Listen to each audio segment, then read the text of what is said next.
My oh my, this is impressive. A scanner that has topology in this price range. 3, 2, 1. Good day everyone, GarageKing here, and today I'm going to review the Udiag X50 automotive scanner. So let's take a better look at what's inside. So we got our manual, like your typical manual, but you know what?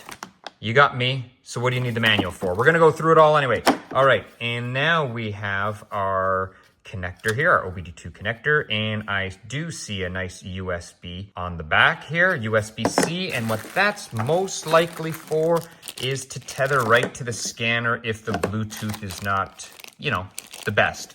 So I'm starting to see this on more and more scanners now, and I do really like it. Although I haven't had to use it because most of the time Bluetooth is really good, it is really nice to have. Anyway, let's keep on. Then we have our power adapter. All right, like I mentioned here, we have our USB cord. And now we should have our scanner. Let's take a look, everyone. Let's see what's inside of this bag. All right, and I look for this every time. Something to prop it up and let it stand nice when you're working in the car or on the seat. So what do we have on the top? We have our power cord. We have what looks like a memory card can go in there. We got our USB. We even have an HDMI, our Type-C, and our power button. And the viewable area looks to be about 7 inches for this particular tablet. All right, so once you got it set up, and setup is actually pretty easy, you will notice right here we have the update. So we're gonna click update, and we should have some software that we have to update. Now, you're not going to want to stick around for this just to see all the updates happen, so I'm going to do all the updates and we'll be right back. So now that we have the latest version of the software installed, it's all updated, now we can start testing it out. So here's our diagnostics, and I like this. We have OBD2, we have Europe, right there where there's Europe. We can go through all our different brands in Europe. We can scroll up here for America, Asia, doesn't matter, China. So very, very easy and intuitive to use. I can't show you this right now because we're not plugged into the car, because if I click anything, it's just gonna ask me, we're not plugged in. So we'll do that in a little while, but let's go back and let's just check out some of the other features. So let's check out the maintenance section. And we can see it's pretty extensive. I'll scroll through, and if you want, you can pause the video, but there's everything it's got for maintenance. So you can see it does have quite a bit at this price point. I'm even surprised it has odometer. Most don't at this price point. You got to spend a lot more to get odometer. But anyway, that's pretty impressive. Let's see what else we have.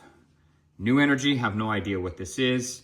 This is maybe green vehicles or something like that. I don't know. Let's click on a Fiat even and just see what it says. And VCI isn't connected. So then we have a remote control, our VCI, and that's just the matching Bluetooth. Our Bluetooth has to be on for that. And then we have our settings, data management, other tools, video scope. This one didn't come with one, but you can buy it as an add-on. Let's go into other tools right here. And there you can see file explorer, calculator, that's fine. And then our function list, is there anything in there? So this is kind of interesting. We have a function list. So let's just click one. Let's click a Barth because it's right at the top. We're not being choosy. 500, pretty cool models. And what do we got here? Maybe just a turbo, I don't know. Let's pick something here. Delphi power steering, or maybe a discharge headlamp. Let's just pick what's at the top. And then we have an active test for it. And then we're not connected, so it's not gonna do anything, but it lets us know what functions you could have for that particular vehicle. So that's kind of neat. So that was our function. Let's swipe, I think we got one swipe left. And then we just got gateway authorization. That would be for FCA, I believe. And then you have this VOBD. I'm not sure exactly what this is. It is just a picture and it shows you where your 2 ground points are, and I guess that's one of your data points. So let's go try it out in real life. There's the back of it lit, but on the front you can't see it. So let's go to our diagnostic. All right, so there's a number of ways to diagnose the vehicle with this scanner. You can go through the main diagnostic function right here. You can see there's Lexus here. And here we have Europe, America, Asia. So if I pick Asia, there's all our Asian vehicles. So the Lexus is in there. We can click Lexus, just like so. It's gonna load our program, and then you just gotta pick where your car is from. We're in Canada, so we're gonna pick others. Let's do automatic selection. It's gonna do a little bit of initializing there. There you go. We have an IS250. It is before 2011. Others. There's the vehicle. And now we can go vehicle profile, customize settings, or diagnosis. We're going to click diagnosis. We can go into each individual unit here. If we go control unit, you can see we can just pick one in particular, any one we want. So if we know exactly what we want to go for, we can just go direct, saves a little bit of time, or we can click out and then go auto scan. And then what it's going to do is a full auto scan on the vehicle.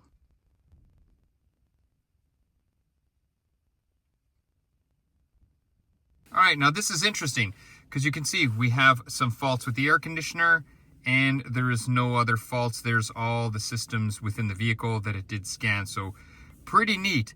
But what's even more neat is if you look at the top, you can see text, graph, and detection. So we can swipe. Where are we there? There we go, we're swiping. Topology. So there's our OBD2, there's our AC.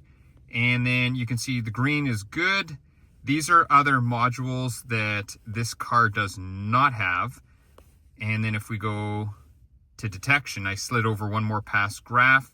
You can see there's everything there. And again, the body is lit up there. That's AC problem under the body, one of the body computers.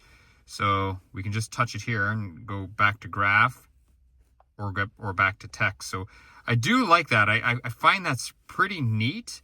Especially at a scanner at this price point. Anyway, let's go back to text and let's see what we find out. We're going to scroll down here and we got a fault there with the air conditioner. So let's click on that and let's read our codes.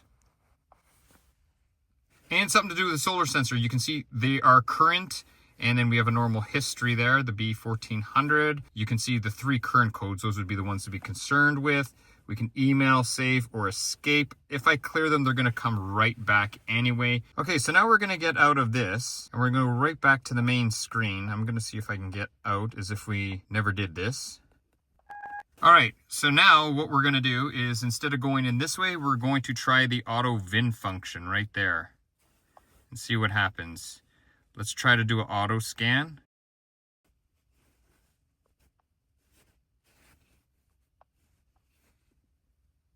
And you can see the VIN at the bottom, so it's already read the VIN.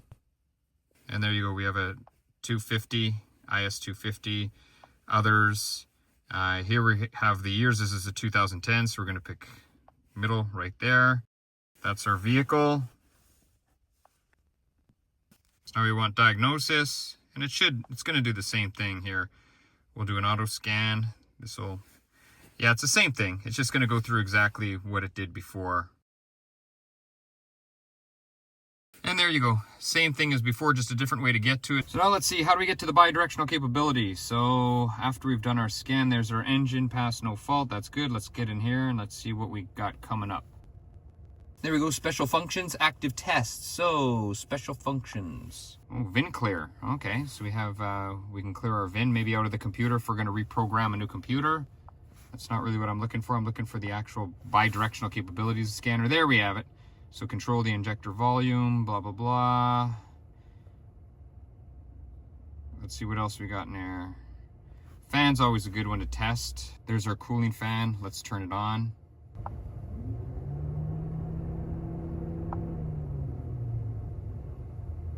There you go, and that's our current voltage for our battery.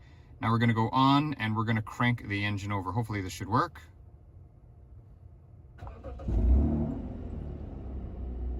All right, so that was in the engine. Now let's see what we can get in any of these other modules. Well, let's see our ABS warning lamp. And there it is.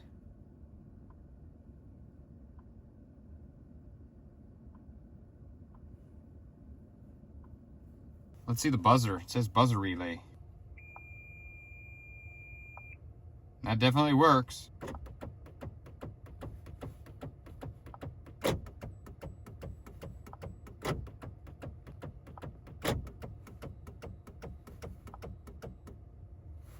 That works fine. So it says tachymeter's off, and I can click 7,000 RPM. And then, obviously I'm not driving, and you can see there we're at 7,000 RPM, 6, and I can move it around. So that's kind of cool. So what did I think of the Udiag X50 scanner? Well, you know what? I really liked it. You can see here I'm doing some graphing. The resolution is really good. I can merge graphs. This scanner really does do quite a bit, and for the price point, I was super impressed. The topology came as a really nice surprise. Anyway, that is it for the video. If you have any questions, comments, or concerns, please leave them below. I am GarageKing, and I will see you again. Thanks, everyone.